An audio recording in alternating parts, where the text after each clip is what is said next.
Muito bem, nós estamos aqui para continuar esse estudo, comentário, tipo vídeo, onde nós estamos lendo verso por verso da Bíblia e comentando. Estamos em Atos, capítulo 4. O Novo Testamento, ele possui 260 capítulos. Nós já cobrimos os 4 evangelhos. Estamos agora no livro de Atos, depois vamos falar de Romanos, 1ª e 2ª Coríntios, Gálatas, Éfeso, e assim todas as cartas de Paulo iremos cobrir. Mas o propósito do comentário é trazer a você um estudo, um comentário bíblico, chamar sua atenção talvez para detalhes que tenha passado desapercebido quando você lê a Bíblia, ajudar a esclarecer pontos.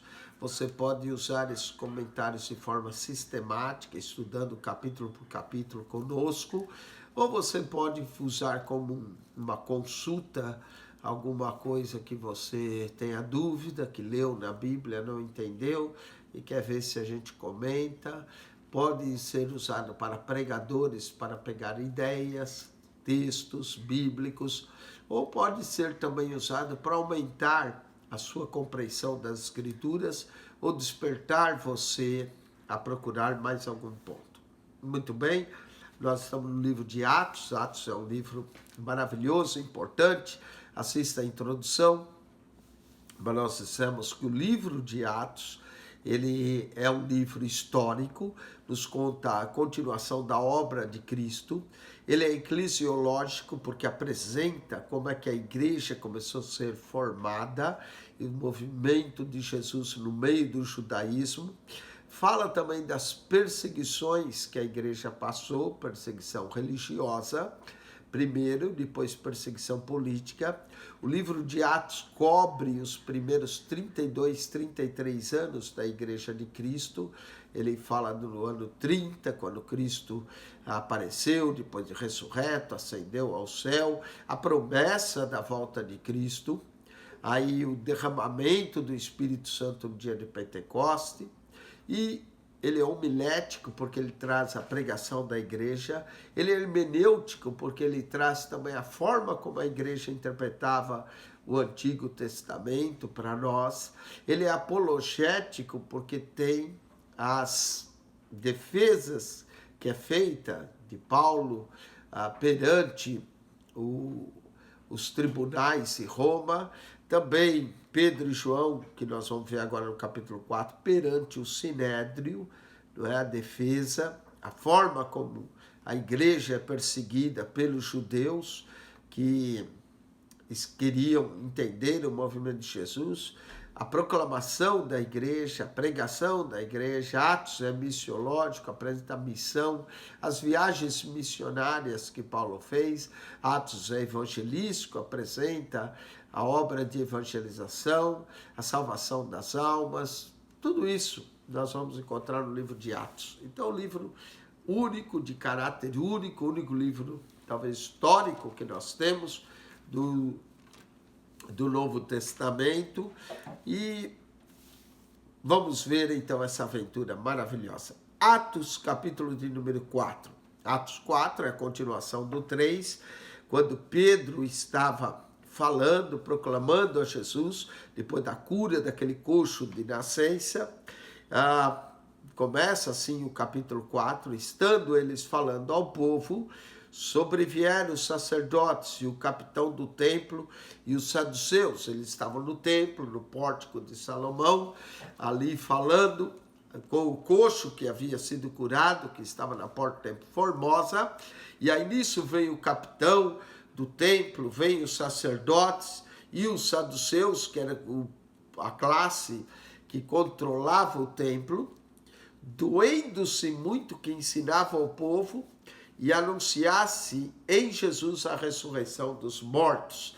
Então, os saduceus nem sequer criam em ressurreição dos mortos, eles eram materialistas, e eles vêm tentar impedir os apóstolos de falar que eles tinham dito e anunciado que eles testemunham da ressurreição dos mortos em Cristo Jesus, que Deus havia ressuscitado a Jesus não é? Verso 15 do capítulo 3, eles dizem: matasse o príncipe da vida, do qual Deus ressuscitou dos mortos, do que nós somos testemunha. Agora no verso 26, ressuscitando Deus a seu Filho Jesus, primeiro enviou a vós, que nisso nos abençoasseis, e vos desviasse cada um das vossas maldades. Então veio os saduceus, querem impedir os apóstolos de ensinar no templo a ressurreição dentre os mortos por meio de Jesus, doendo-se muito que ensinasse ao povo e anunciasse em Jesus a ressurreição dos mortos.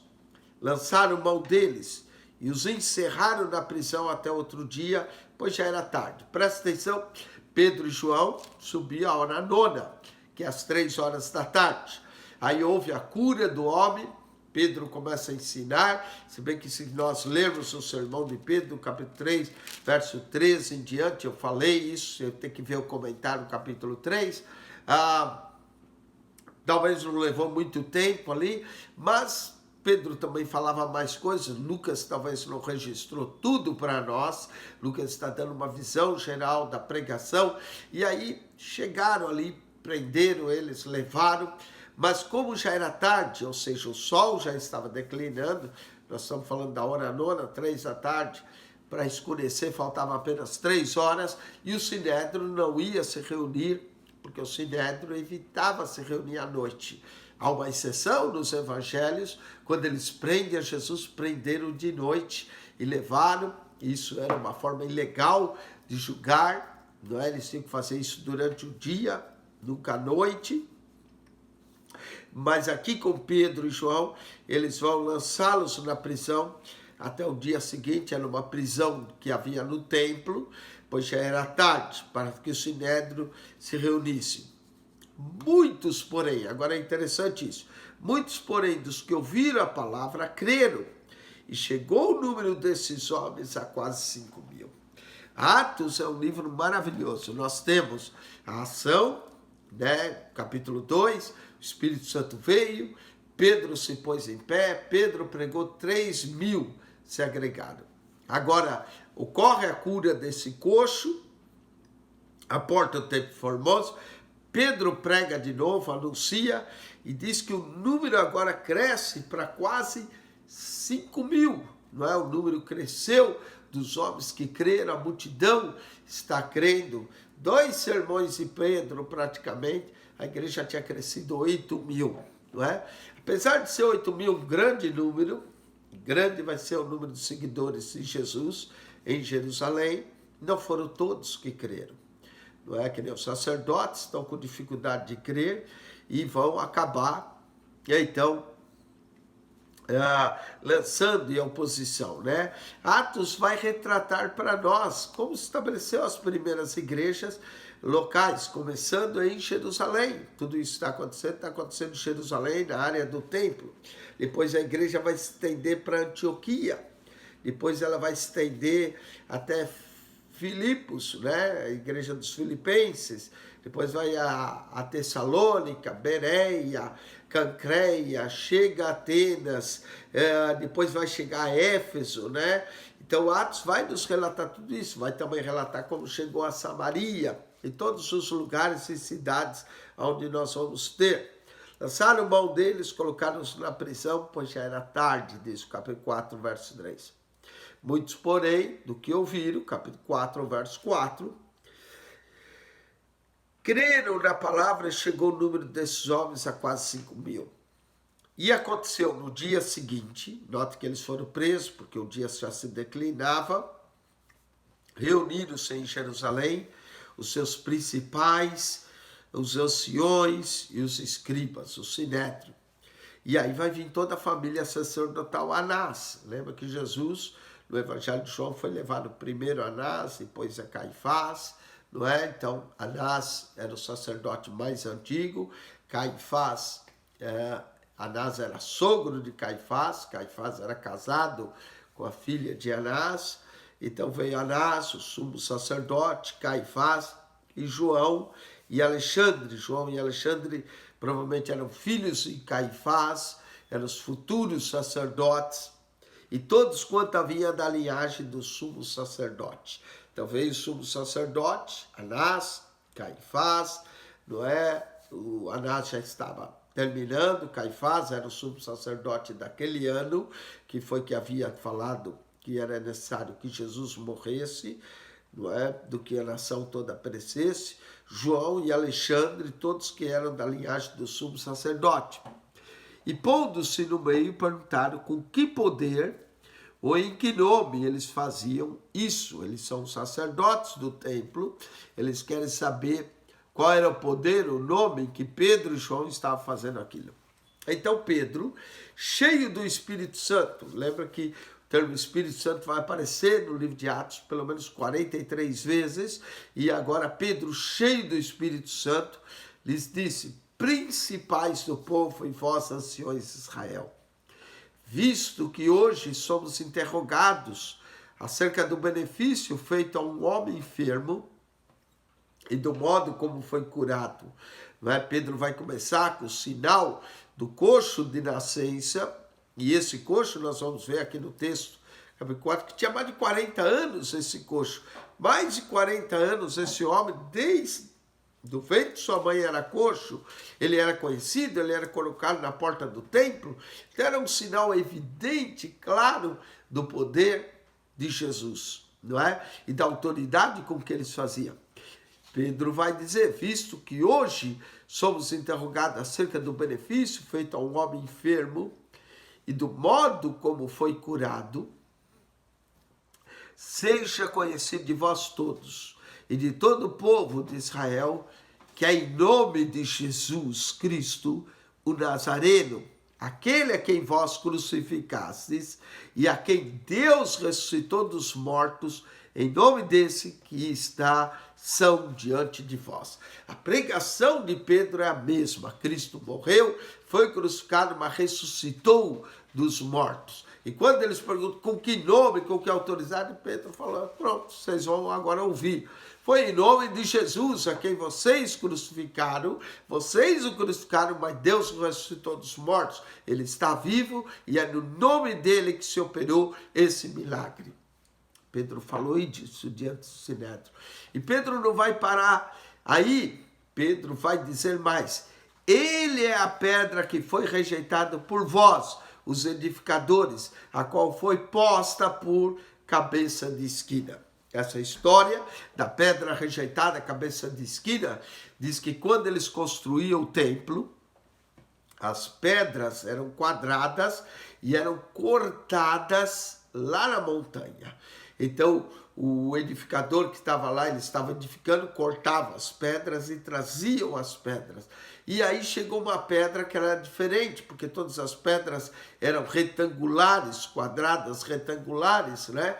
Chegou uma pedra um pouco diferente, cortada em L, e quando os edificadores que estavam edificando viram aquela pedra em L, falaram, essa pedra está errada, não serve, jogar a pedra fora.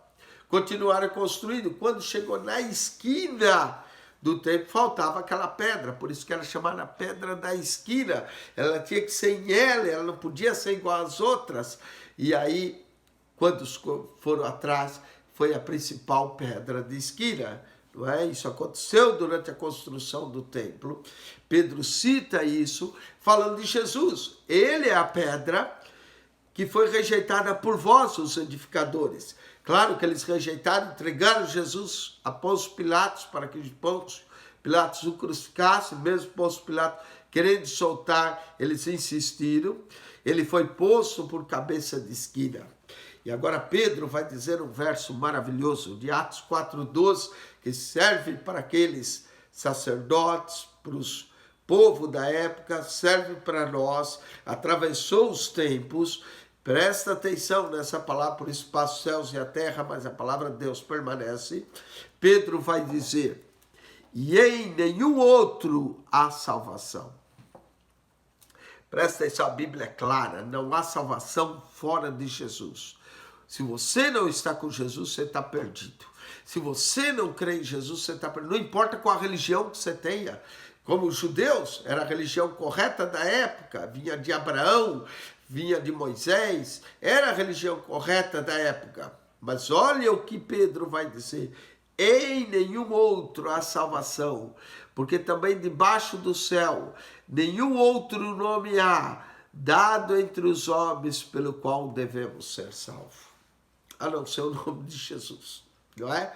Então não há nenhum outro nome pelo qual nós devemos ser salvos. Veja que era um povo religioso. Imagine hoje, que as pessoas nem religiosas são. Mas não é a religião que salva. Não é a fé que você tem que te salva, mas é a fé em Cristo. É o nome de Jesus que nos salva. Cristo é o Salvador e não há salvação fora de Jesus. Em nenhum outro há salvação, porque também debaixo do céu nenhum outro nome há dado entre os homens pelo qual nós devemos ser salvos, a não ser em Jesus Cristo, não é? 4:12 de Atos é claro, a salvação é em Jesus, não é? Verso 3, então eles vendo a ousadia de Pedro e João, e informados que eram homens sem letra. Para homens sem letras, Pedro está saindo muito bem. Não é? Tem que ter uma ousadia aqui, um poder especial, que é o poder do Espírito Santo. Como diz aqui, então Pedro, verso 8, cheio do Espírito Santo, quem está dando essa intrepidez, essa ousadia, e é isso que nós aprendemos no livro de Atos, que as palavras, a ousadia vem do Espírito Santo, o poder, a virtude para testemunhar de Jesus.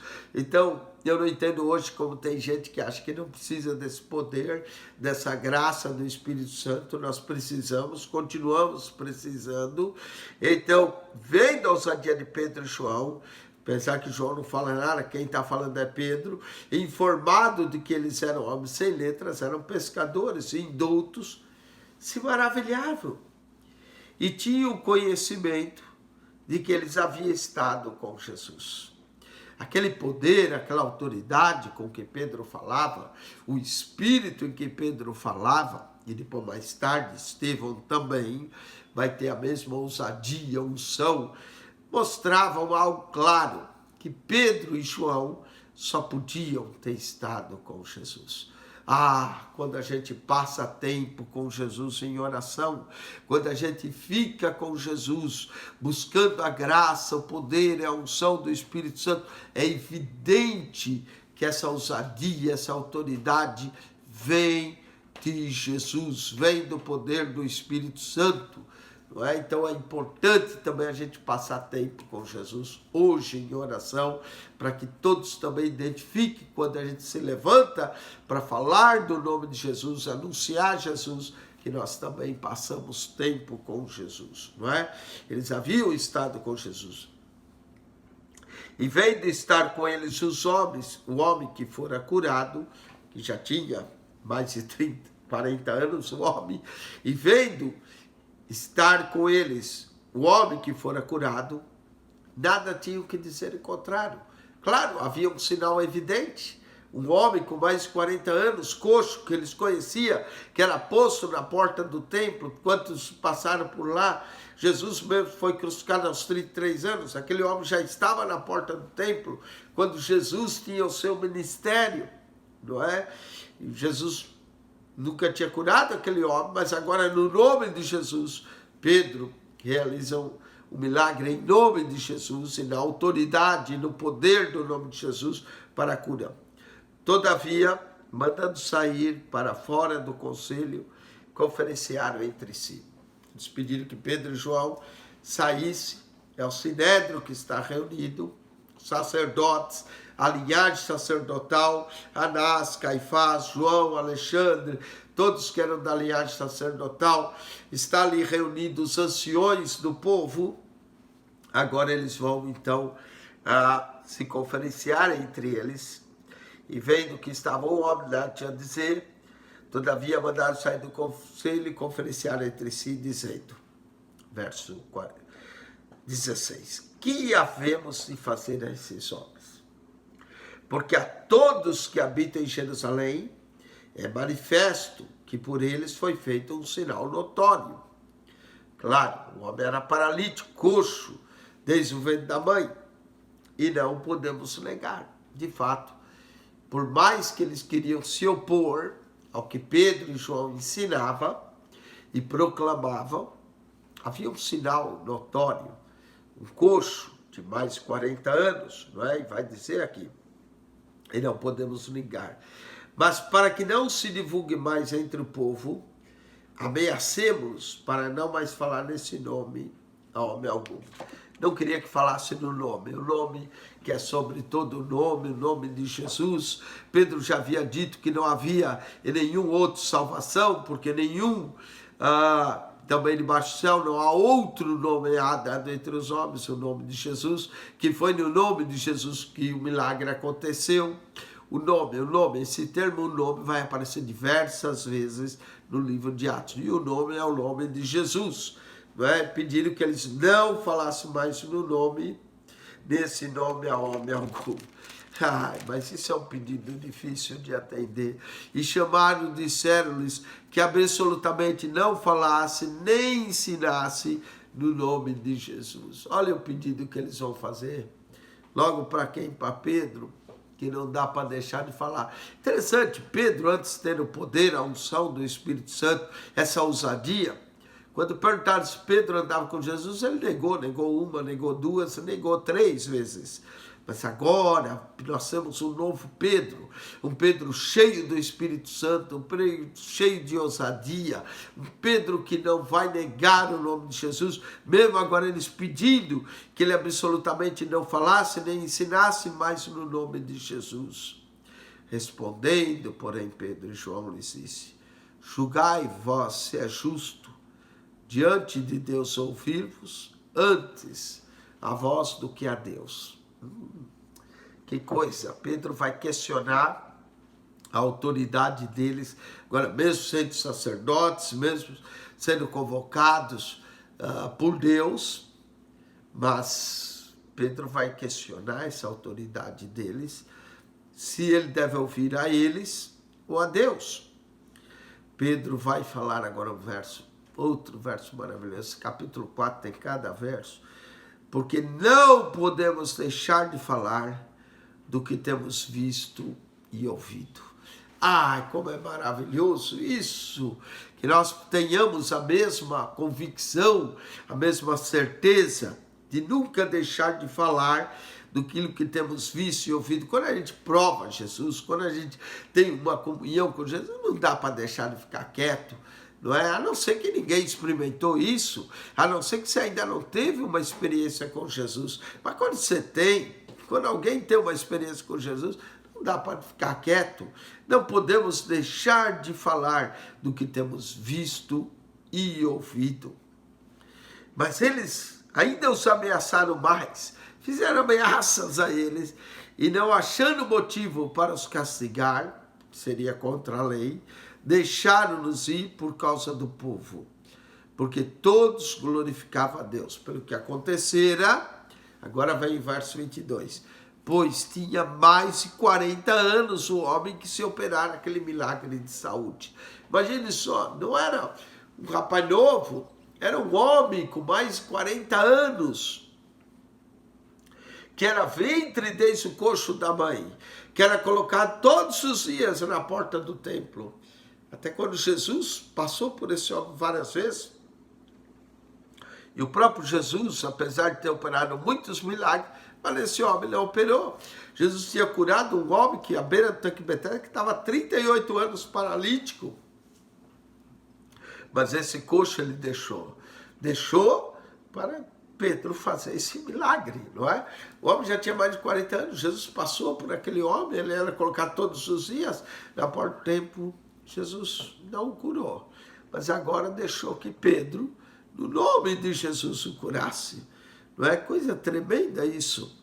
O homem já tinha mais de 40 anos, o sinal era evidente. O que eles iam fazer? Punir eles por ter dado saúde ao homem? No nome de Jesus? Proibiram que falasse, mas Pedro agora já tinha aprendido a lição e não queria mais negar o mestre, e agora Pedro estava cheio do Espírito Santo, e Pedro está disposto a continuar proclamando, dizendo que tinha que obedecer à voz de Deus e não à voz do sacerdote. E soltos eles foram para os seus e contaram tudo o que disseram os principais sacerdotes e os anciões. E ouvindo essas ameaças, ameaçaram eles, ameaçaram uma vez, ameaçaram mais ainda quando Pedro respondeu a eles que era preferível ouvir a Deus e não a eles. E ouvindo eles unânimes, levantaram a voz a Deus e disseram, a oração da igreja. Atos também tem a oração da igreja, como a igreja orava, como a igreja intercedia. Em meio às ameaças, em meio à perseguição, o que eles fizeram? Eles vão orar. E nos ensina que em meio a ameaças e a perseguições, nós devemos orar. E eles disseram, Senhor, Tu és o que fizeste o céu, a terra e o mar e tudo que neles há. Ó Deus, Tu és o Criador. Tu és o que fez os céus, a terra, o mar e tudo que neles há. Que dissestes pela boca de Davi teu servo, porque bramaram as gentes e os povos pensaram coisas vãs. Note como eles oravam as escrituras. Quando eles pregavam as escrituras. Quando oravam também as escrituras. Estão orando e dizendo que o próprio Deus falou pela boca de Davi nos Salmos. Levantaram-se os reis da terra e os príncipes se ajuntaram a um contra o Senhor e contra o seu ungido.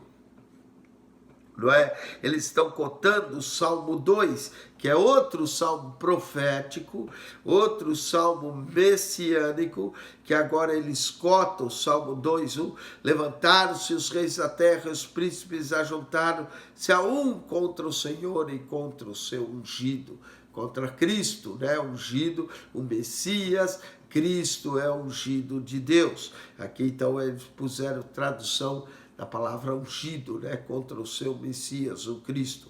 Porque verdadeiramente contra o teu santo Filho, Jesus, que tu ungistes, se ajuntaram não só Herodes, mas Pôncio Pilatos, como os gentios e os povos de Israel. Ou seja, bramaram as gentes, né? Juntaram-se contra o ungido, Herodes, Pôncio Pilatos, menciona Pôncio Pilatos aqui de novo, com os gentios e o povo de Israel, para fazer tudo que a tua mão e o teu conselho já tinha anteriormente determinado que se havia de fazer. Eles estão cotando as escrituras, dizendo que eles só fizeram com Jesus aquilo que eles fizeram, porque Deus permitiu, já tinha determinado isso no Salmo, já tinha profetizado pelos profetas.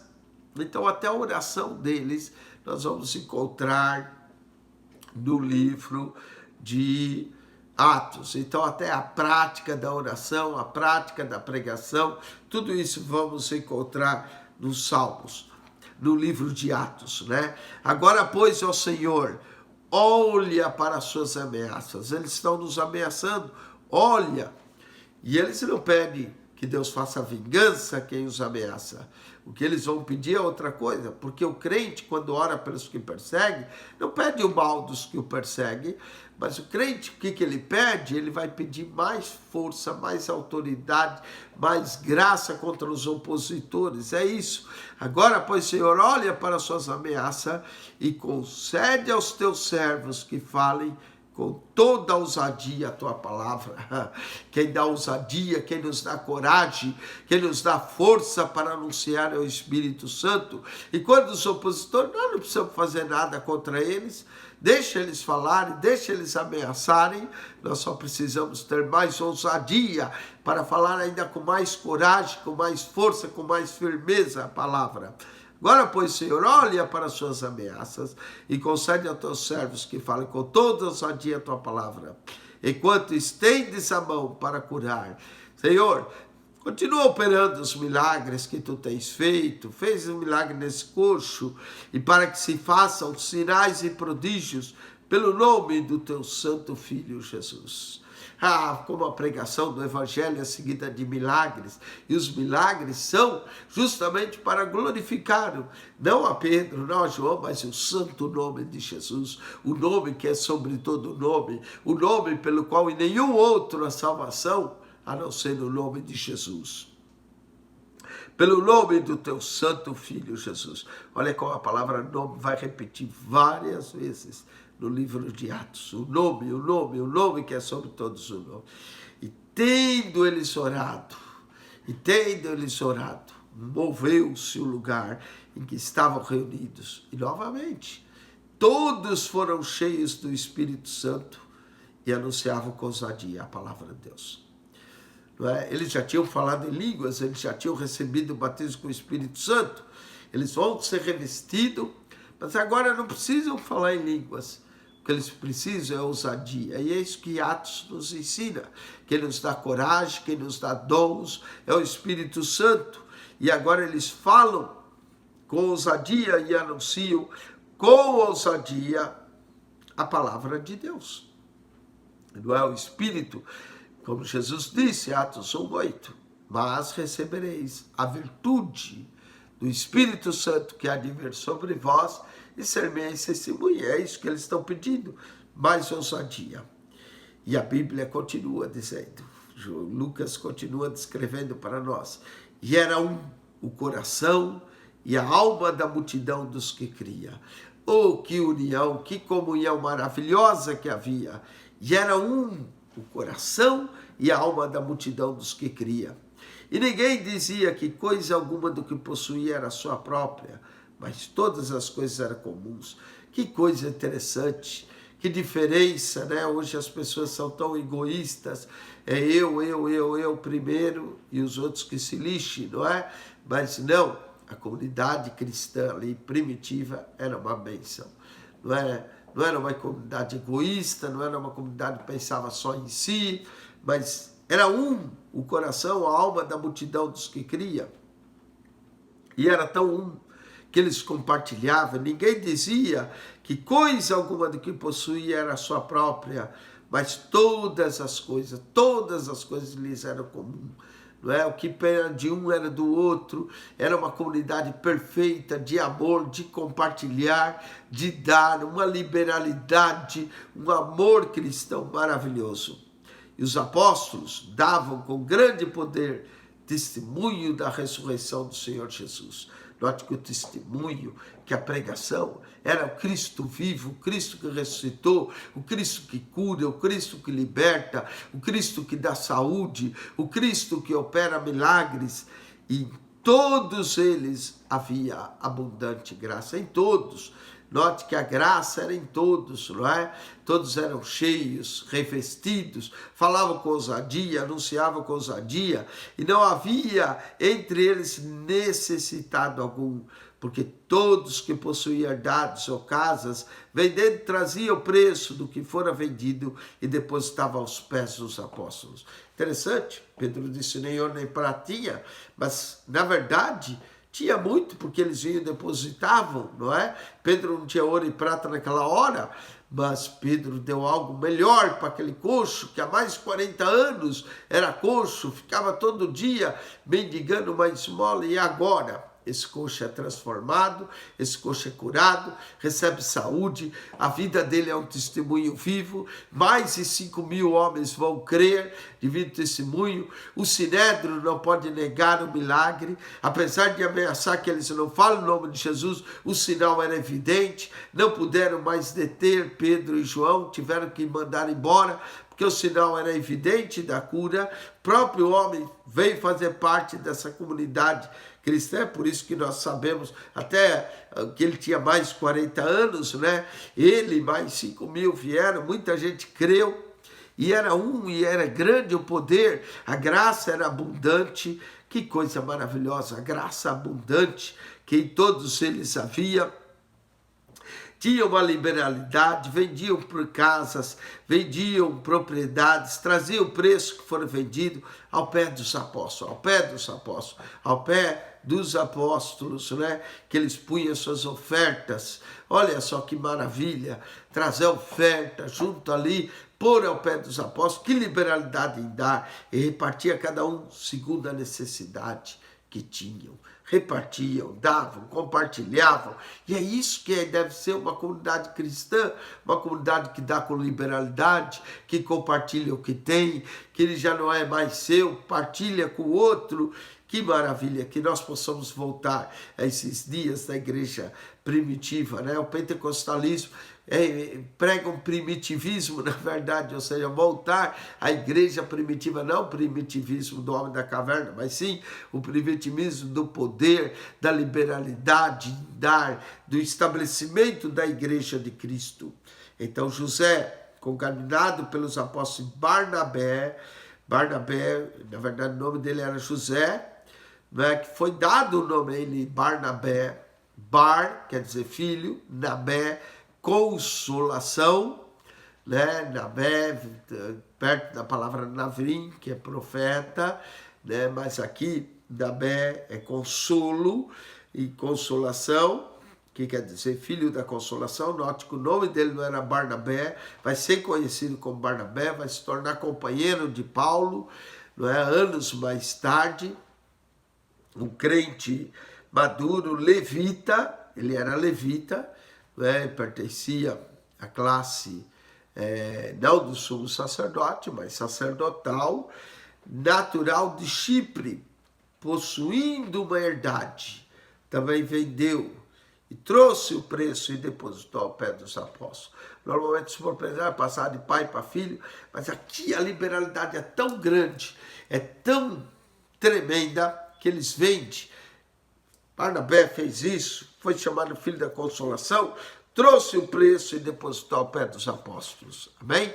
Então, note que Barnabé vai ganhar proeminência, levita de Chipre, que vai fazer isso, né? E foi cognominado de filho da consolação. Possuía uma herdade, parece que a herdade não era pouca, vendeu, trouxe o preço e depositou ao pé dos apóstolos. Que liberalidade em dar, em contribuir com a obra de Deus. Barnabé vai ser um grande homem mesmo, vai ser um grande companheiro de Paulo. Pena que depois eles se separaram. Barnabé seguiu o seu caminho. Barnabé é outra pessoa importante que aparece também no livro de Atos dos Apóstolos. Mas é claro, nós vamos entrar no capítulo 5, vai ter um casal que também quer aparecer, e não demora muito para começar os problemas aqui, mas o temor vai cair, né? Ananias e Safira.